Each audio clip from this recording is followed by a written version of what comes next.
As artificial intelligence rapidly reshapes the workplace, organizations are facing a new challenge: how to prioritize and develop the uniquely human capacities that machines can't replicate. I'm Micah Scalen. And I'm Noah Scalen. We are business partners, siblings, and we've spent the past decade helping leaders build the creative capacity they need to thrive. Now we've gathered experts at the intersection of art and science to explore this rapidly changing landscape. It's time to unlock the full potential of human creativity as a strategic advantage in the age of AI. Welcome to the ROI of Creativity. So today is all about finding new possibilities, which is why we invited our special guest, Kirby Ferguson, who is a filmmaker, writer, and speaker whose work explores the nature of creativity and innovation in the modern world.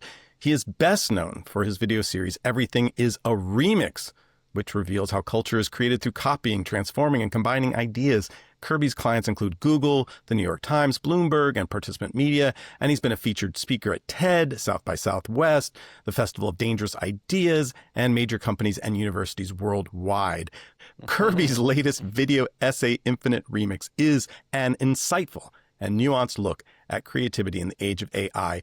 I've been a fan of his work for a long time, and I'm so glad that he can join us today. So welcome, Kirby. Hi, guys. I'm so happy to be here. Thank you for having me. It's a pleasure to join you guys and a pleasure to finally get to meet. Goodness gracious. I first encountered your work in the Everything is a Remix series back in 2010. Is that right? A different era of the internet. And, it focuses on how creativity works. And you've been basically redoing it and refining it ever since. So clearly a topic that is of deep interest to you. What originally got you started in this direction? I didn't know at the time. I just did it. And it started as I just had these little examples. Like I had the Star Wars example, I had the Led Zeppelin thing, I had the Apple thing. I just had those, and I thought I would put those out there as just like fun examples of how people made things out of other people's stuff, right? So that's all the idea began as. But then I saw there's a theme there, and I can bring those together and actually tell a big story, which is something that I was interested in.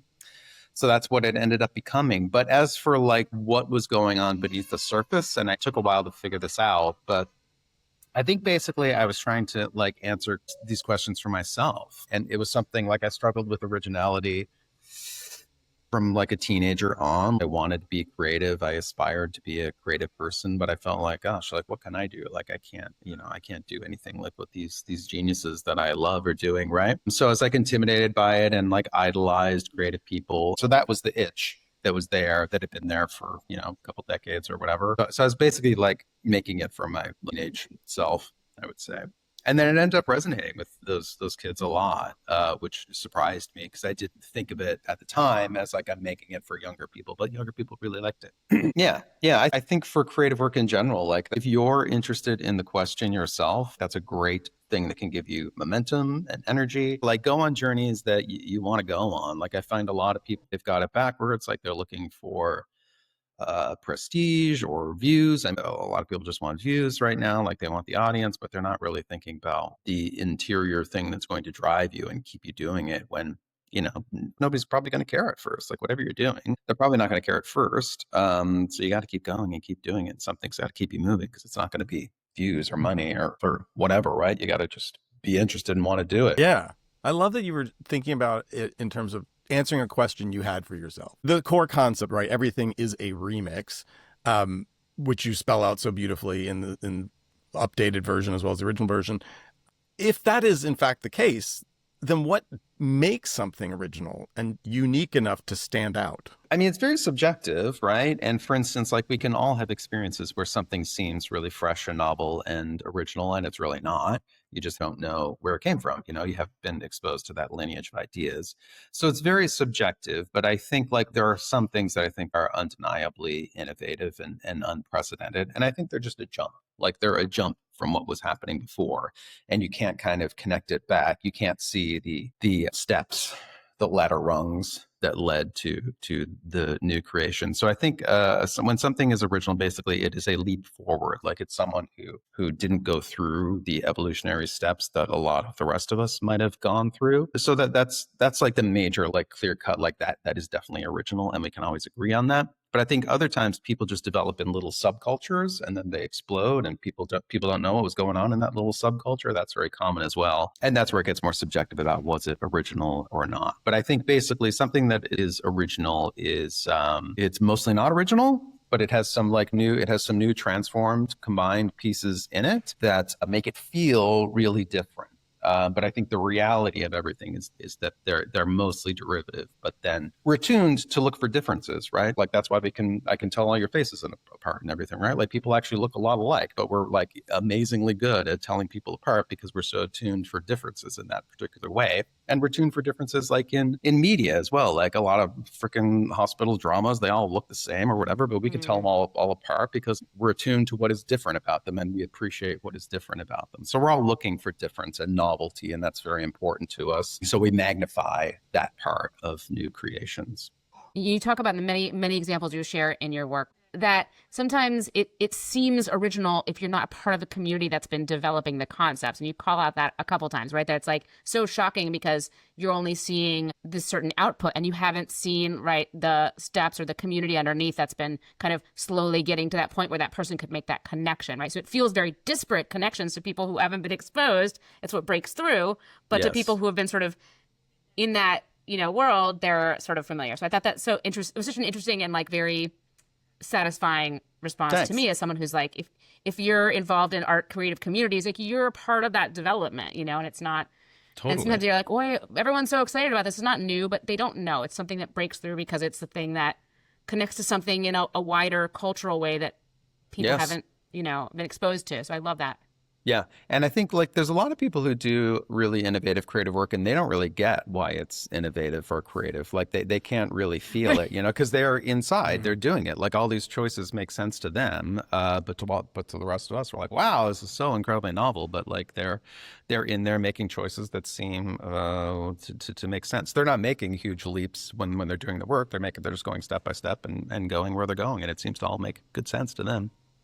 I grew up being a huge fan of sample music based in samples. Yeah. And I think about that because there were so many songs that were sampled that I didn't know the original songs. And I came to discover them because those artists used them and shared them. Then I went back and was like, oh, that's this. And then I became interested in all those other things. So to your point, that like I just wasn't exposed to that music. They were older than me. They had a different catalog of music they listened to. And so it did exactly what you're saying. And your work is primarily focused on music and film and video games. At least in the series, you talk about those as sort of major components of how remixing is used and how they embrace it and are acknowledged, understand it. How was this concept embraced beyond those spaces when you shared this in your series? Oh, I mean, mostly it was those realms, but certainly there were academics, there were librarians, there were teachers, there were a lot of teachers, a lot of librarians, a lot of educators, entrepreneurs. There is business in the full series as well. I mean, basically it was just kind of every breed of people could see something in it, right? And the main purpose of making it about like movies and music and tech and video games was that like you're going to be into one of those. I'm trying to make it accessible to people, but also those are like visual or you can hear it or whatever. Like I can play it out in a multimedia way that is engaging for everybody. But it connected with a lot of different people from a lot of different realms, and I was really surprised, and it opened my mind basically to how big the idea was once I saw how people were interpreting it. And there was even like, I've lost track of it, but like there were even like scientific papers that were based on it. I should follow up and see what happened with those, but there were people who wanted to make it really robust and scientific. I'd be curious what happened with that stuff. I love as creators, as artists, we can do things sort of intuitively, right? You sort of made this connection, you kind of figured it out and was like, this is something I want to talk to. And then later somebody can come and say, let's figure out the data, let's do the science on this. And we've been seeing that, Mike and I, in our work, talking about creativity in corporate spaces, and to see, report after report come in now that basically says everything we've been saying that we experience anecdotally through our work as artists, and then be like, here's the data to back it up now, because people are often curious about that piece. So, and I guess speaking to that, our work is often in corporate spaces, and the leaders that we work with, we're lucky in that I think a lot of times they kind of get what the value of creativity is, but then there's groups where they're really adverse to it. It's, it's scary. And even though they prioritize innovation, they don't necessarily give room for people to be creative. And so I'm wondering how leaders could encourage their teams to integrate a remix mindset into their work. And maybe this is an opportunity for you to sort of talk through your components of the everything industry. Yes. Yeah. I mean, the formula that I came up with, it seemed really obvious to me, but the formula that I came up with was copy, transform, and combine. Those are what I call the basic elements of creativity. And it just seemed, just based on everything that I had learned and everything I was reading, I was like, okay, like it breaks up into these 3 categories. And I didn't think it was especially novel or that interesting, but like that's become a foundational part of the series for sure. And I've talked about it a lot since then and built it out a lot. But I think just informing people of those tools, I think is like a very simple way to get people who don't necessarily consider themselves to be creative to start playing with creativity. I think what's great about those is that it's a bit playful.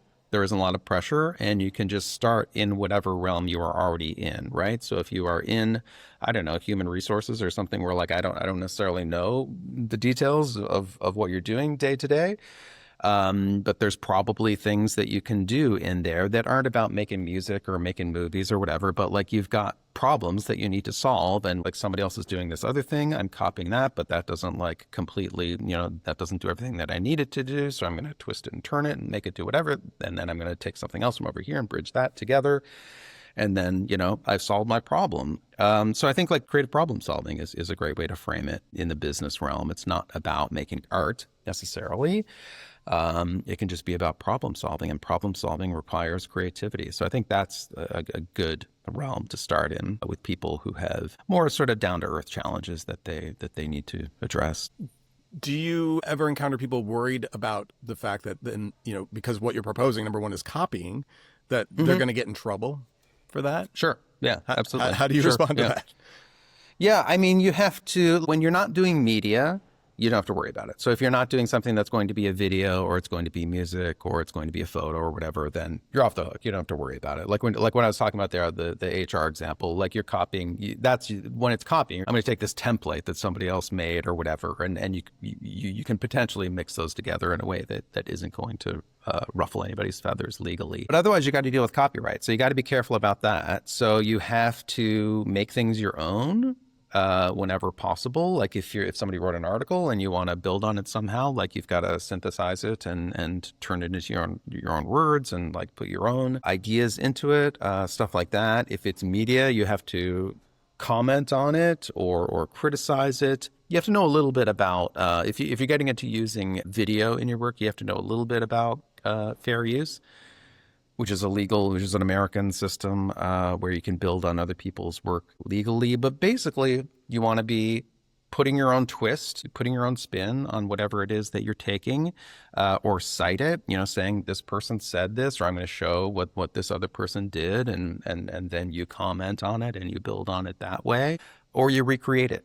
You can, like, whatever they did, you can recreate it yourself. If they took a photo, you can like make an illustration that is based on the photo, but like don't just entirely remake their photo. Like put your twist on it and make it an illustration. Like imbue it with your own sort of judgment as well. But it is something that you've got to figure out for your particular realm, right, for sure, because you don't want to forget about just doing something that's illegal. You don't want to just be derivative and do something that is just too much like what other people have done. But that's what I like about like your system is it's like you're saying it's not just you stop at copying, right? Or just copy. It's 3 parts to it. Like this is just step 1, right? It's like, okay, first you're copying, then you're transforming, which really means like turn it into something totally different, like to start with. And I love that you use the word template because that's very helpful for people, right? We use templates all the time, but then a transformation means a meaningful change, like substantially different, right? Yes. And then the third component being put those things together, right, in different ways. And there's a lot of that, and that's just a lot of sweat that goes into that stuff too, right? Like that, it's not to be underestimated how much time you have to do. Breach copyright if you do all those things.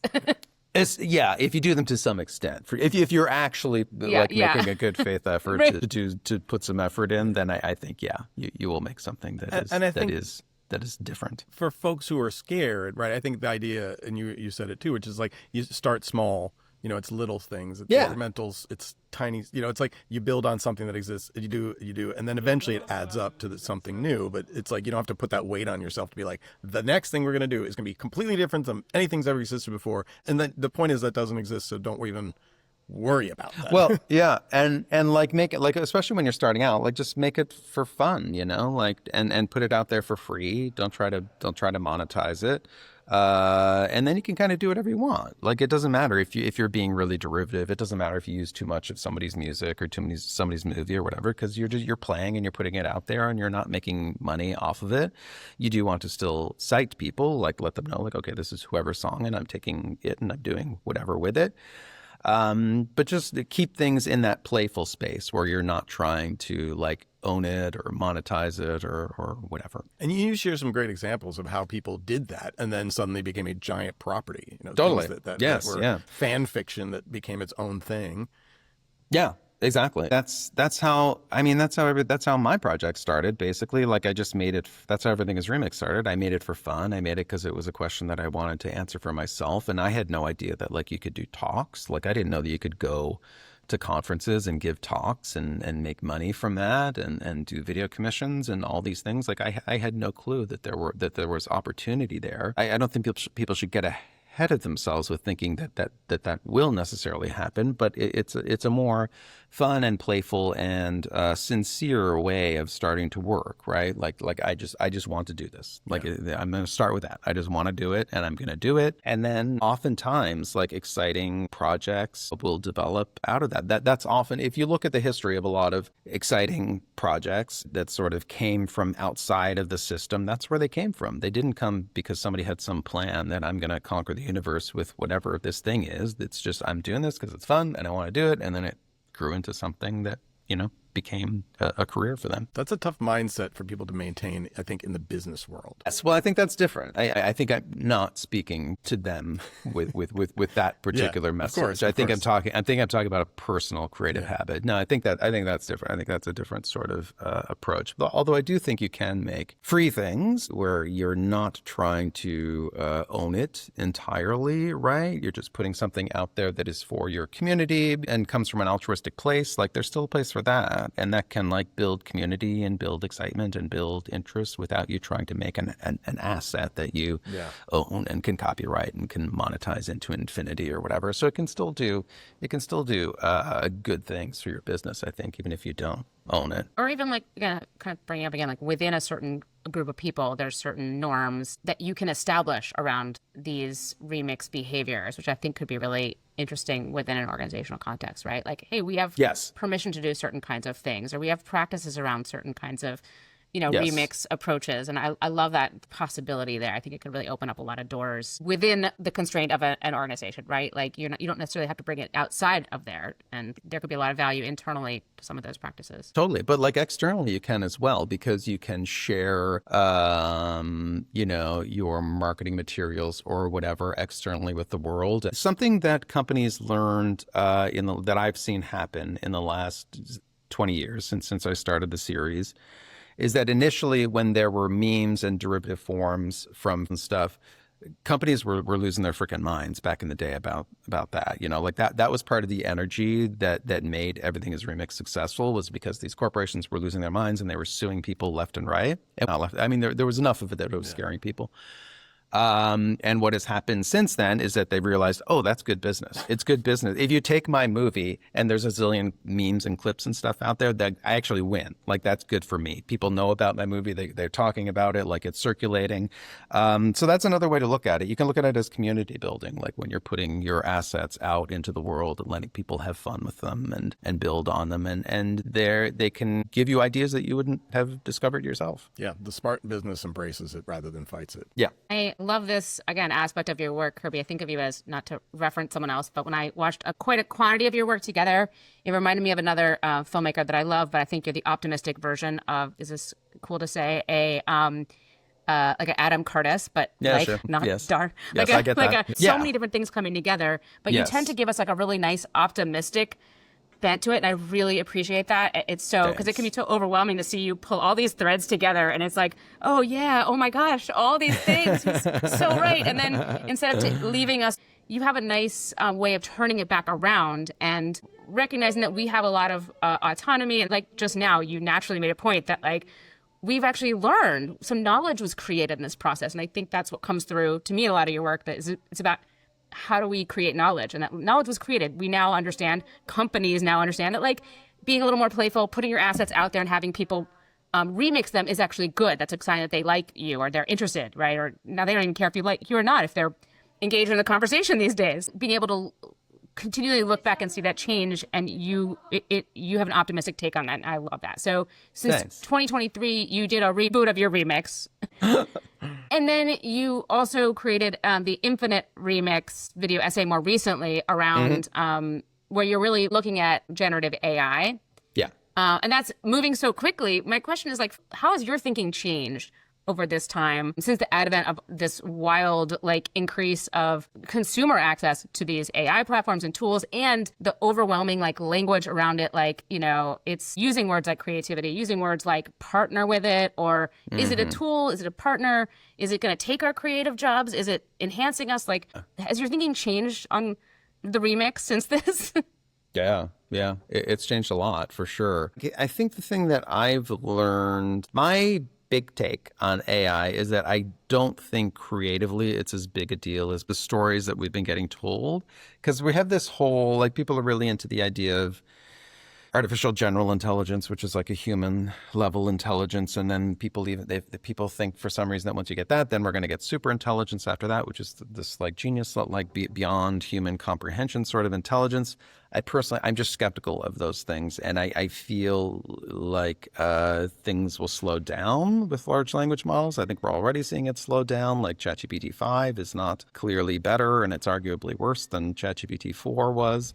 So, like, I don't think we're on a rocket ship headed to Mars, personally. But more importantly than that, just in my time using them, I just think they're very quirky tools. They're very unreliable. They're very impressive and super fun. I love them. Like, I'm not saying that, but I think their jobs might be more in the background than what people are thinking. Like, it might be more of a support role that they have in the creative process rather than leading the way. Like, I don't think they're creative, really. You can do creative things with them, but I don't think the intelligences are I'm air quoting that, the intelligence of the AI is creative, because it's based on, it is copying and transforming and combining for sure, but it's doing it without the mystique of the human mind. You know, it's math. It's just math happening. And I think it can still give you cool stuff, but it can't do important things that people can do, like reflect on their work. Like, I can make this thing and I can look at it and live and learn about, you know, what that thing means, decide later, like, man, I hate that had whatever, and I can do something else that is inspired by my thinking that, like, I hate that thing that I did like 6 months ago or whatever. Like, that's the sort of human journey that we go through when we're doing creative work, and that's all stripped out of it with an AI. So I don't think that AIs are going to lead the way creatively in a way that some people have been suggesting might happen. So those are the tea leaves that I'm reading right now. I don't think they're that big a threat to that kind of creative work. Now, can they make low-end creative work? I think they can do that. And if people are afraid about that, you know, if you're making royalty-free stock music and then selling it on sites or whatever, like, yeesh, like that might be tough. So, like, if you're doing like low-end creative work, I think it's time to adapt, because I think they're going to eat a lot of that stuff, a lot of these sort of generic stuff that we all consume out in the world, like the generic websites, the generic designs, the generic music, stuff that's just sort of, you know, it's cheap and free, or cheap or free, and it's kind of everywhere. I think it will be tough to make it go with that kind of stuff, but for the mid-level and above, I'm not sure that AI is going to change the game that much. Like everything that I've learned in the years since AI landed with ChatGPT 2, or GPT-2 was the first one that I used, and it is going in the general direction that I anticipated that it would come. Yeah. It helped me to hear your take, because I've been struggling with, there's like the people that are the super enthusiasts, right? And they have so many blind spots because there's zero critical thinking around it.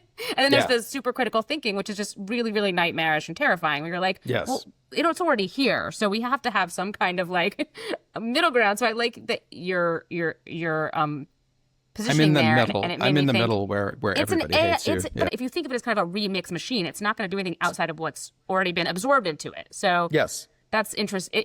Thinking of it as a remix machine is really interesting. Yeah, and without the Right, you magic still that we have to have, add- like we have, we humans, It's not we're pulling from sensory perception, which is huge. Yeah, like yeah, human sensory we're- perception. yeah. There's still enormous mystery to the human mind. We don't understand the human mind. So these invisible things that we're doing that we don't know anything about, and that dimension, it doesn't exist with AIs, even though we don't know what they're doing, but we know that it's a calculation. It's a giant calculation. We know that much. Yeah. The most interesting stuff is like the artists or people who can get the AI to do weird, unexpected, like you said, kind of wiggy, quirky things. That's the best AI stuff I've seen is when someone can find the like exploit the like weird part. Yeah, that's because some ingenious person was like, I'm going to bend it and make it do this. Yeah. But have you guys seen the controversy over Tilly Norwood? Have you heard this one? This is his AI generated actor. So, yeah, just like completely generic. She looks like she's just spat out of Sora or whatever. Like just totally generic looking, complete slop, right? Totally boring. And like there's this, I think this will age poorly, but there's like everybody's thinking, oh, we're gonna have like AI actors and they're gonna take over. And like I'll make a bold bet here that they will not.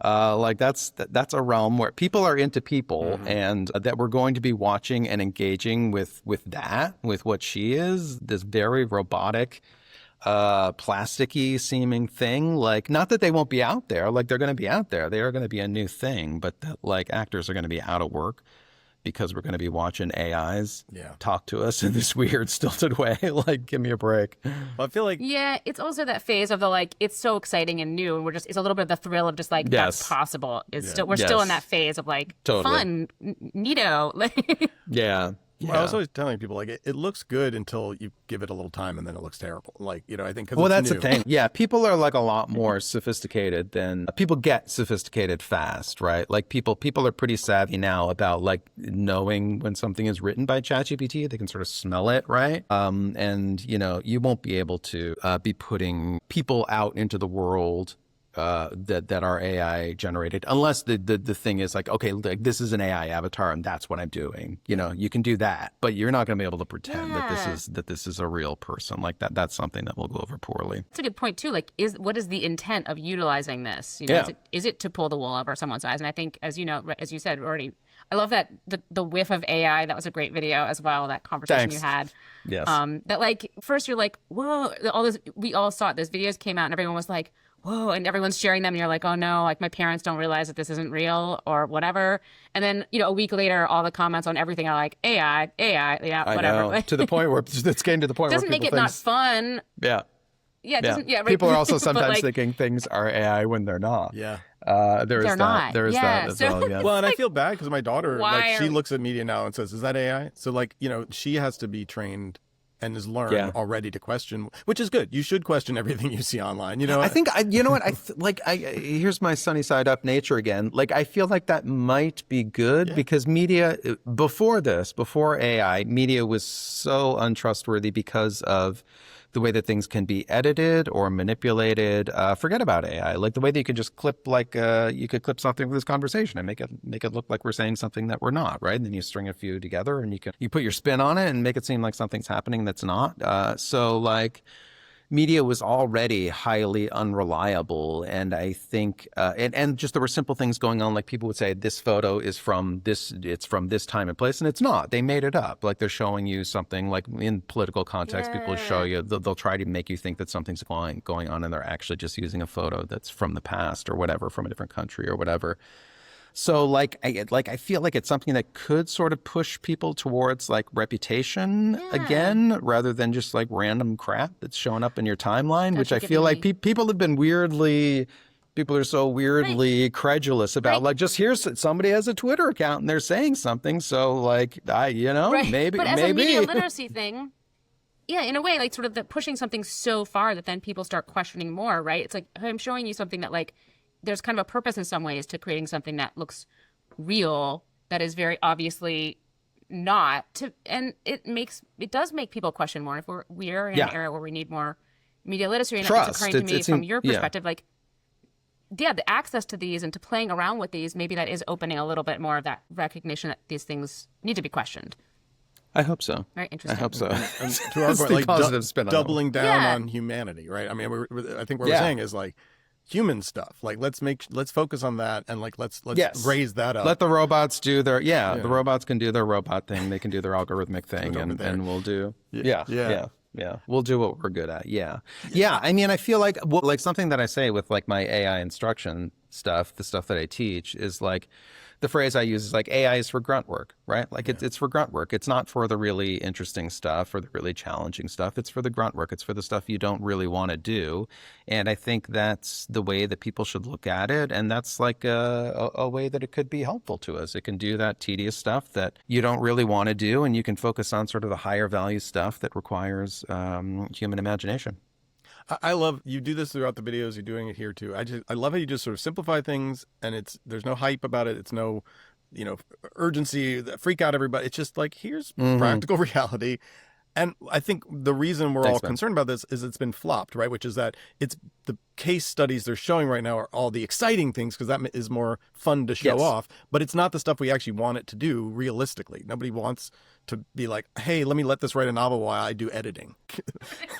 How about you do the editing? I'll write the novel. You end up as the assistant to the AI. Yeah. And a lot of people, they're basing their understanding off of like seeing social media or seeing like people, you're seeing the cherry pick stuff. Rather than like actually using the tools. And I'm just actually using the tools and understanding like they're super quirky, they're super weird, they're super unreliable. They're very limited in just an incredible number of ways, and they lack common sense in amazing ways. Like if you use image generators, like, if that hand's going to be on facing the right direction is always kind of a roll of dice. Or like if somebody's just sitting at a table and there's like a single person sitting at a table should have like one glass in front of them. That's generally the way it works. But like if you do something like that, like maybe there might be a glass over there or whatever, or like a plate of spaghetti on the side, like who the hell knows what's going to happen. Like it just like its comprehension of life is like really, really bad.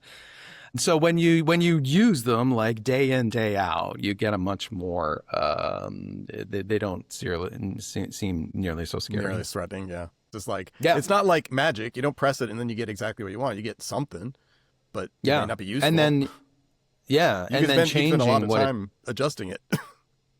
Well, and sometimes you just can't. Sometimes it just won't get something. Like I've had that happen lots of times where you're trying to get it put the person over there and put the object on this side or whatever, and you just go back and forth with it endlessly, and it just won't do it. Like it just doesn't get what you're saying. So this is a summit that is called the ROI of Creativity. Yes. A little bit of a funny question, but we do have to address it, and I want to know what the ROI of creativity is to you. To me, I mean, creativity, I think, is like the ultimate differentiator, right? Otherwise, what have you got? Like, what else is separating you from the competition, right? Creativity is the ultimate differentiator, and I think people actually want what I'll sell right here is like they want an artistic creation from whatever it is that you're doing. Like, I don't care how mundane the thing is, there is a feel to it. If you can make your thing feel better and more engaging and more human and more warm or whatever, that comes through art. That is art. That's the artistic expression that you're putting around whatever your business is. That's making it connect better with people. People want art. Like all cultures make art. Everybody makes art. Everybody makes pottery. Everybody makes nice furniture. Everybody decorates their homes in different ways. Everybody has different jewelry and clothing. It clearly is a very human drive. It's something that people naturally do, and it's something that people naturally want.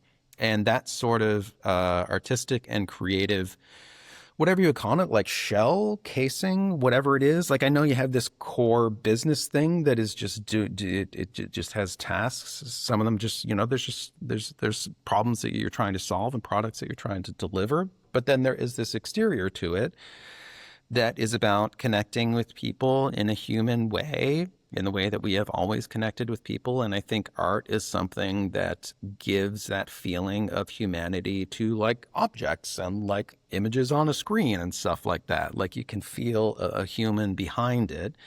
And to me, that's something that can make your business more profitable. It can make your business more attractive to customers. Like if you've got an interesting creative allure to what it is that you're doing against this other person who's just like slopping together whatever sort of stuff that they got from Fiverr or whatever, like that's a real differentiator. So I think it's something that can separate you from the pack for sure. And I think like paying attention to that and developing a voice, like a brand voice and all that, like those are things that can separate you from the competition and make your business more lucrative and profitable and sustainable.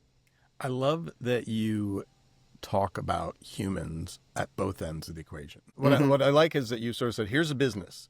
But business is made of people, and it's dealing with people. Yes. So let's think about that, right? Because I think if people are caught up in the middle part where it's like, we're producing this, and this is the deadline, this is the budget. Right, but like, there's people at the other end. People on both sides. In the end, it's people and there's always people. people. Yes. Yes. It's Oh, always yeah. people. Oh, yeah. You Why can are we get there. doing It's this? People Sometimes I all feel the way that way. down, okay? Yeah. just like people can get fixated on their indicators, right? They can just get fixated on their metrics. But like, no, you've got to be focused on the people, on the actual human beings on the other side of those numbers. Bring it back to humanity. Love it.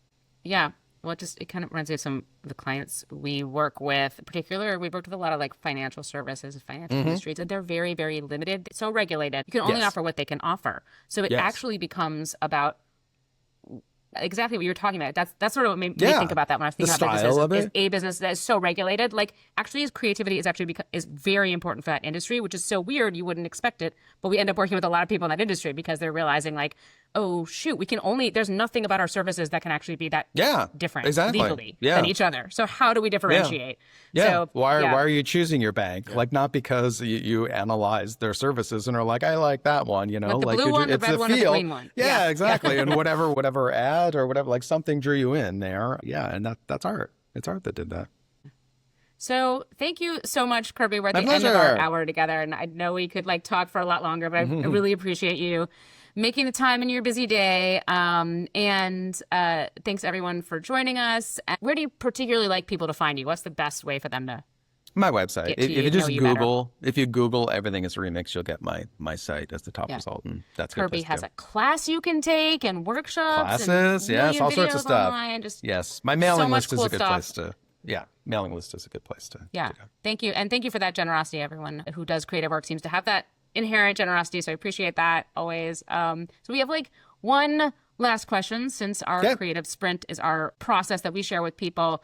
And it's all about forming habits that support creativity as a regular practice. So what is one habit that you recommend cultivating, or maybe one that you have for yourself that you would share today?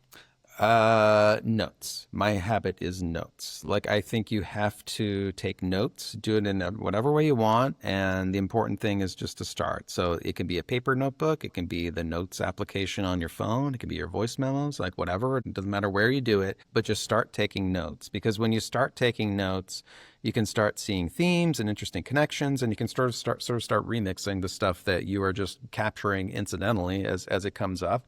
So those notes can be your own ideas and your own thoughts. It can just be things that connected with you in the world. You capture that stuff, and you get this stew of ingredients bubbling away, and ideas will come out of that. So note taking is definitely something that raised the game for me once I discovered note taking. Creative work and like being kind of like sustainably and reliably creative, rather than it being this sort of like, gosh, I don't know when I'm going to be in the mood to do something cool, like this way. There's all sorts of like interesting things that I've got on deck that I can pull off the shelf and start working on whenever I want to. So definitely start taking notes. It's easy to do, and you don't have to take a lot of them. I'm not saying like you have to fill up your notebooks with all sorts. It's not a volume thing, but just open up the notes application on your phone and jot down whatever notes that came from this conversation or whatever, and go from there. Keep it simple and just start. Yeah. Love it. Simple, So take some notes from whatever you heard today, whatever stood out to you today. Yeah. Take some notes right now. Practice is telling people to reflect on things. And we always say do it in writing. And to your point, like it's amorphous in your head and it's concrete when you catalog it. And we're forgetful. Yeah. We're so forgetful too. People underestimate how forgetful we are. Yeah. Sometimes you don't know what a note means, but it's still interesting. You're like, whoa, what did I mean by that? That's interesting. Yes. It's great. Absolutely. Sparks new That stuff.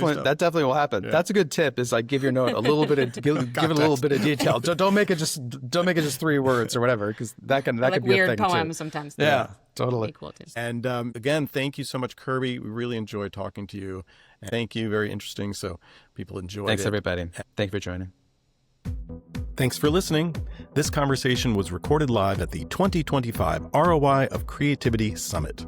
Check out the video version on YouTube, follow us on Instagram, and subscribe wherever you get your podcasts. ROI of Creativity is brought to you by Another Limited Rebellion and Preview Media.